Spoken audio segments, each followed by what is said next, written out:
back to why we suffer, who is the one that is suffering, and spiritual awakening. We suffer because we have expectations of what life ought to be. We suffer because of our attachment to the fact that I am this body and I am the consciousness that comes along with this body. We suffer because of that ignorance. We suffer because of the veil of illusion. We suffer because of Maya. When we go through all that we do, philosophy, metaphysics, all of this aside, on a practical level, when we suffer, when we do, we look to ways of alleviating that suffering, right?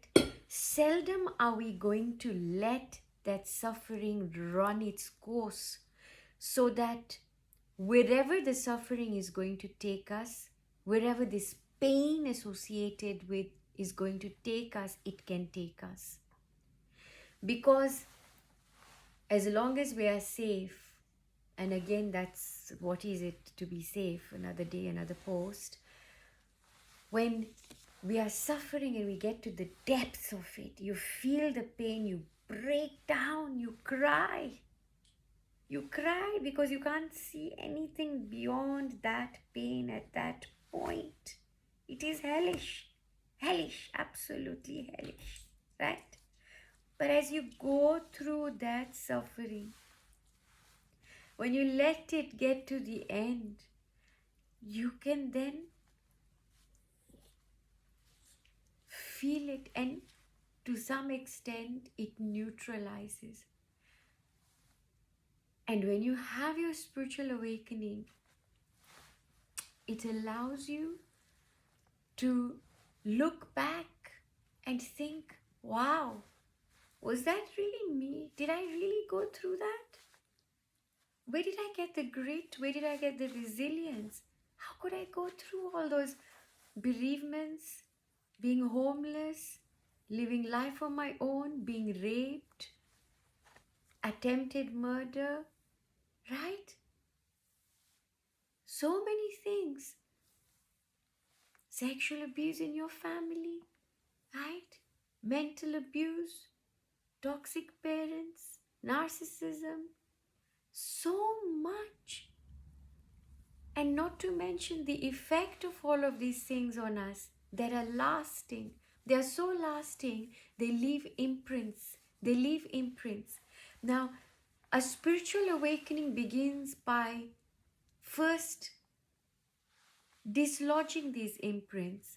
When it dislodges the imprints, it'll take you to the root of the imprints, which is what this suffering happened. And gradually you come to a point and you realize, wow, wow, wow, wow, wow, wow. Look where I am right now. Look how far I've come, right? Something just wakes up when you are in the pits. It just wakes up. Something happens that turns, because there is only so much that the mind is going to be able to handle or answer. At some point, our origin is going to kick in, and that's where the magic happens, that we go through this and eventually we realize love is not love with attachment. Life is not living with attachment, right? Yes, I love my Mia, like this is Mia, right? Mia, say hello. Am I attached to her? Yes, but very neutrally, because I know she's doing her bit, I'm doing my bit, and either way, we're going to be here for infinity, no matter what happens on the way. Because after all, whether we are suffering or not suffering, right? We are on a continuum of consciousness. We are always evolving. So friends, suffering can be, it's not the only way, of course, but it can be the greatest gifts. Rather than trying to find ways of escaping it, or find ways out of it or over it. Try this time to simply go through it. See how that suffering is still seeping through your life right now, wherever you are, right? And if you're somebody who's just recently going through fresh pain and suffering, then allow yourself the gift of suffering. And I say gift not as a way to devalue or to demote that suffering, or to say, well, no, it is pretty painful. It is there. It is there. Yet, it has in it the potential, the possibility of a world beyond that which we have perceived so far. Right?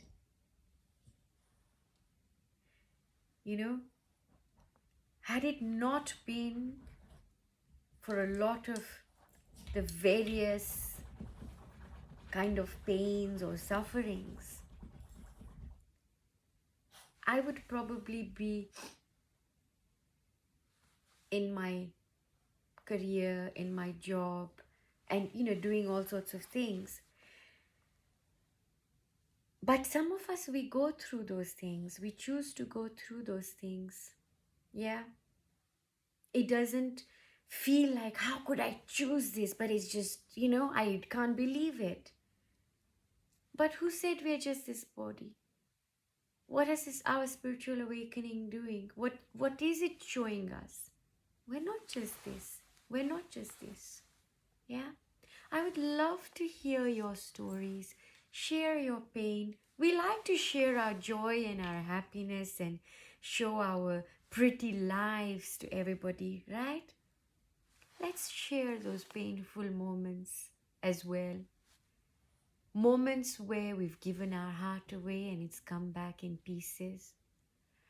Moments where your mom was hitting you, you ran to your uncle and he started touching you inappropriately. Moments where you sought shade under your guru, but that turned into a death wish. There are so many examples or so many ways that we have all experienced pain, losing our children, right? Yet, the spiritual warrior is awakened. The divine masculine rises. The divine feminine embraces all of her and comes into her power.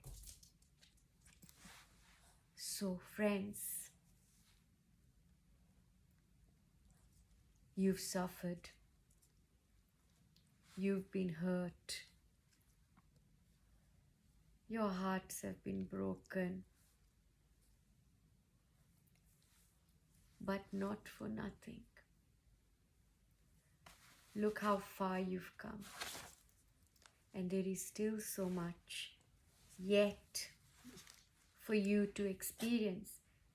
And a lot of you who've gone through this pain and suffering might have a calling to be healers, therapists, and people who are the light bearers for everyone else. Because you're the wounded one. You're the wounded healer. You're the wounded teacher. You have that experience. And so when somebody who's going through that comes to you, you know it. You can feel it. Right? And you can help them awaken their gifts just as yours woke up. So much love to you. Take care, my friends. Thank you for staying tuned in. So much love.